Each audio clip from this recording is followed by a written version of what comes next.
Hey, how's everyone doing? This is Oz with Oz Mechanics, and I have a brand new sprocket right here.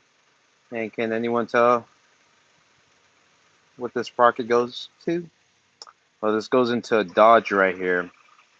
And why do I have my Pico scope right there?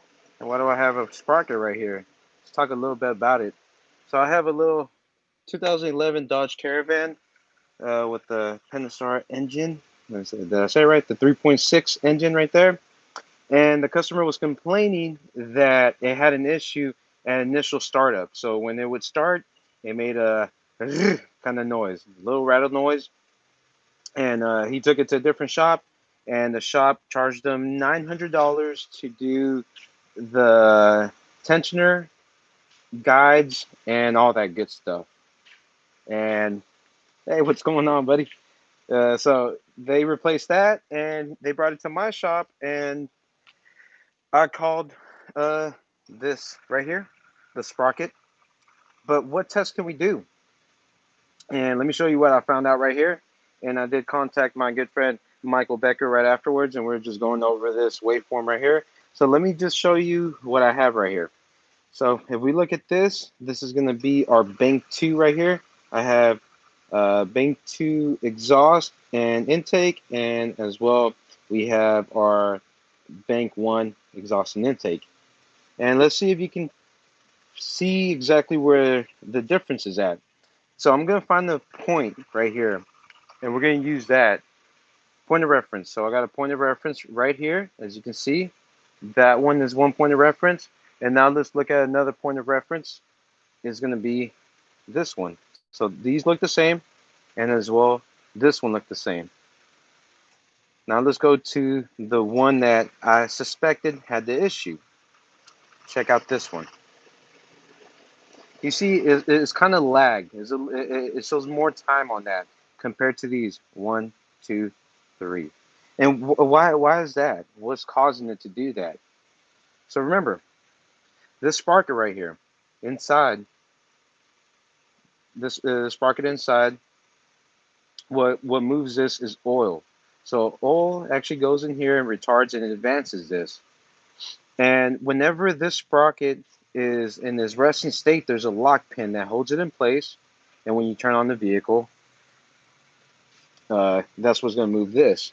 But sometimes these locking pins inside, they get worn out or they get messed up, and that's where you get the rattle noise. And that's what I was suspecting on this. Now, what we're going to do, we're going to go to the vehicle, and I'm actually going to show you. We're going to go ahead and move that so we can show you the representation on how that looks. So here's our Dodge, beautiful little Caravan right here. And pretty much I already have everything off. And let me turn on this light. And where we have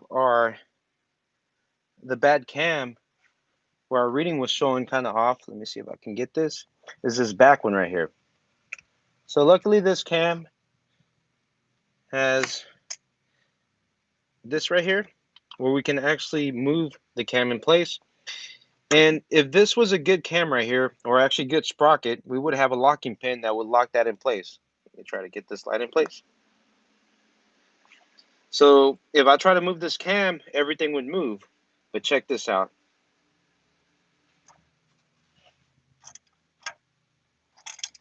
Put this right here, please.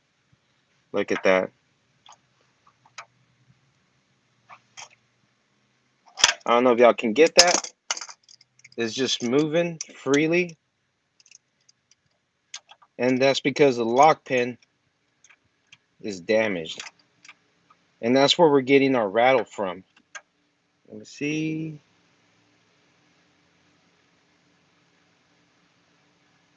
Look at that.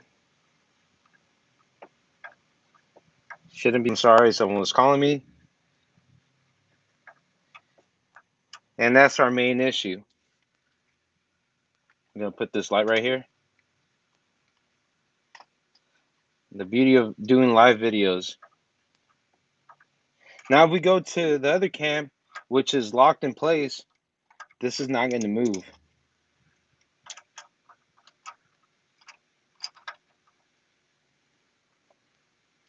That is set in there. And this is the bad one.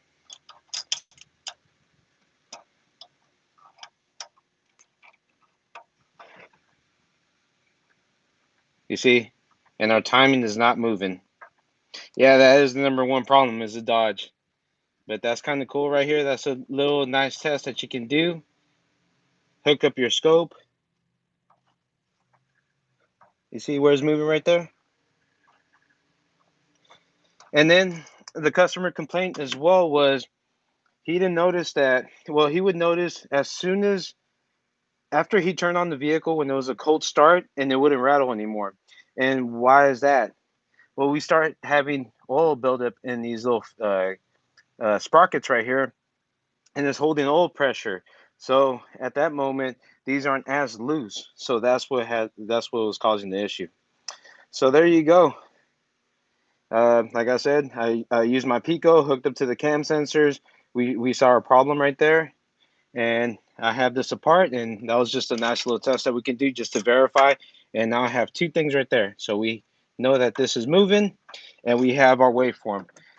And we're gonna go ahead, and I'm just gonna do all the sprockets right here. Shouldn't be a bad job, but there you go. If you do like this video, please put a big thumbs up, and don't forget to hit that little notification bell to get out brand new videos coming out from Oz Mechanics.